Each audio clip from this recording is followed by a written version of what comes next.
समझना, जुलूम करूंगी, जुलूम करूंगी जी, जुलूम करूंगी, जुलूम करूंगी जी, जुलूम करूंगी। पिया छोटी ना समझना, पिया छोटी ना समझना, जुलूम करूंगी। पिया छोटे ना समझना, जुलूम करूंगी। पिया छोटे ना समझना, जुलूम करूंगी।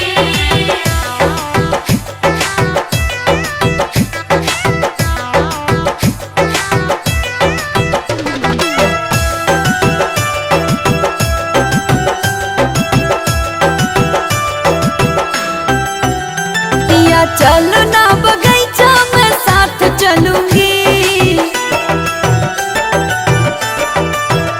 पिया चलो ना बगीचा में साथ चलूंगी, पिया चलो ना बगीचा में साथ चलूंगी।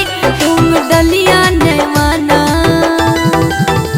तुम डलिया ने माना, मैं आम तोड़ूंगी, तुम डलिया ने माना, मैं आम तोड़ूंगी। पिया छोटी ना समझना, जुलूम करूंगी।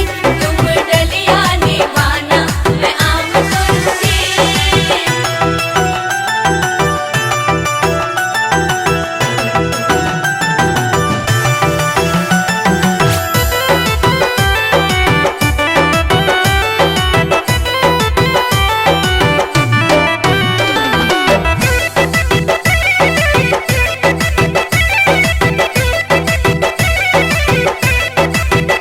पिया चलो ना कॉलेजवा में साथ चलूंगी, पिया चलो ना कॉलेजवा में साथ चलूंगी, पिया चलो ना कॉलेजवा में साथ चलूंगी। पिया इंग्लिश तुम लिखना,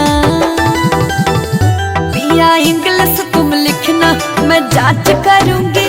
पिया छोटी ना समझो, जुलूम करूंगी। पिया छोटे ना समझना, जुलूम करूंगी। पिया छोटे ना समझना, जुलूम करूंगी।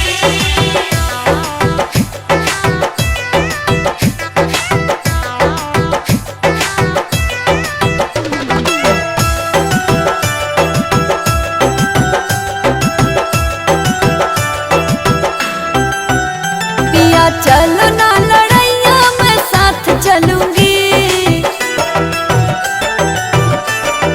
हाँ जी पिया चलो ना लड़ैया में साथ चलूंगी, पिया चलो ना लड़ैया में साथ चलूंगी। पिया गोलियां तुम भरना,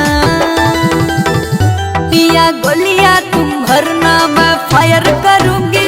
पिया गोलियां तुम भरना, मैं फायर करूंगी।